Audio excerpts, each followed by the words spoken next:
हमारे यहाँ तुलसी के कुंड का भी विधान है। गोल कुंडा है ऐश्वर्य देगा, चौकोर कुंडा है। आप लोग कई बार देखे होंगे किसी किसी के यहाँ चौकोर तुलसी का क्यारा होता है, कुंडा होता है, वो वंश बढ़ाता है। षडाकृति का है, वो धन देता है, संपदा देता है।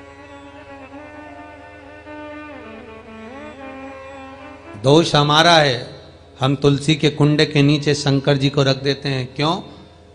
कि यहीं तुलसी जी को पानी चढ़ाएंगे, यहीं शंकर जी को चढ़ा देंगे। दोष है। तुलसी के कुंड के नीचे हम सर्पदेव को रख देते हैं, नाग देवता रख देते हैं, पानी चढ़ाएंगे, पात्री रख देते हैं। नहीं, दोष।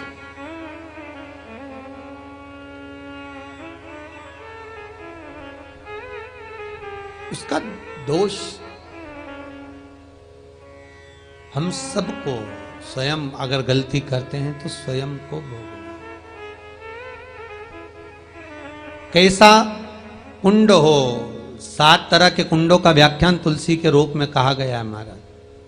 पहला गोल, दूसरा चौकोर, तीसरा षडाकृति, चौथा त्रिवेणी, 3 कोने वाला कुंडा। शास्त्र कहता है जिसके मार्ग घर में टुकड़े हो रहे हों, घर विभाजन की ओर हो रहा हो, तो 3 कोण का कुंडा घर में रखकर पूजा करने पर परिवार एक हो जाता है।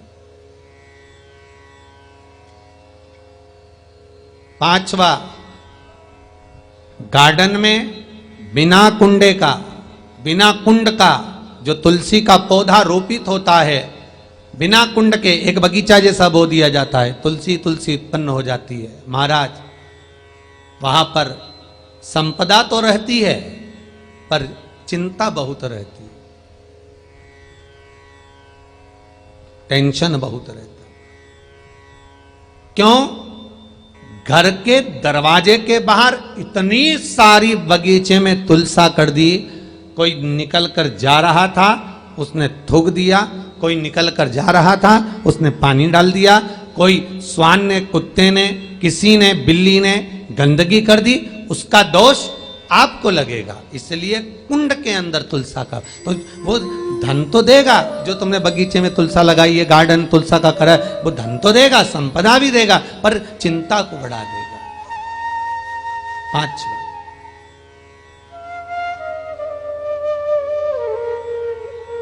महाराज। 6, तुलसी के कुंड को 3 धार पर लटका कर रखना। कई जगह पर आपने देखा होगा तुलसी का जो कुंडा होता है उसको 3 जो तार होते हैं, 3 जो चेन होती है, उस पे लटकाया जाता है। महाराज, विष्णु पुराण उसका भी व्याख्यान करती है। महाराज, वहां व्यक्ति के कार्य उन्नति की सीढ़ी की ओर बढ़ जाते हैं। जैसे भोजन की थाली लग गई, भोजन तैयार हो गया, बस खाने बैठे हो और थाली खसक गई, समझ लेना कि तुलसी को अधर पर लटका कर रखा है। इसलिए कार्य तो हो रहे हैं, बनने वाले हैं। 4 दिन बाद ये काम होने वाला है, 8 दिन बाद ये काम होने वाला है। लग रहा है कि इसमें इतना फल मिलेगा, लग रहा है इस व्यापार को करेंगे तो इतना फायदा हो जाएगा। सब कुछ करा, लाखों रुपए लगा भी दिए, थाली मालूम पड़े खसक गई, अधर लटका है तुलसी। 7 क्रम है तुलसी के, ये 6ठा क्रम बताया। तुलसी का 7वां क्रम,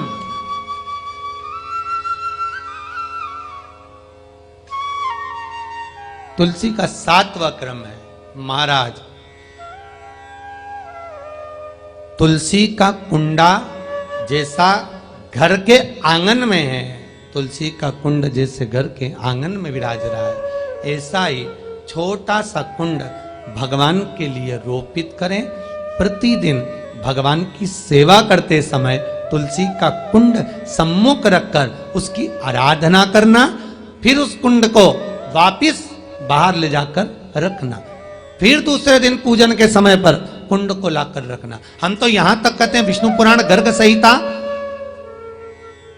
कल्याण का तुलसी अंक यहां तक वर्णन करता है कि आप पूरे साल ये नहीं कर सकते तो कम से कम कार्तिक के महीने में भगवान के सामने तुलसी का छोटा कुंड, चौकोर वाला, गोल नहीं, चौकोर कुंड लाकर भगवान के सामने रखकर छोटा सा कुंड का पूजन कर कर भगवान के साथ उस कुंड को वापस बाहर विराजमान करें, फिर कल लेकर आए, फिर विराजमान करें। आप पूरे साल नहीं कर सकते तो 1 महीना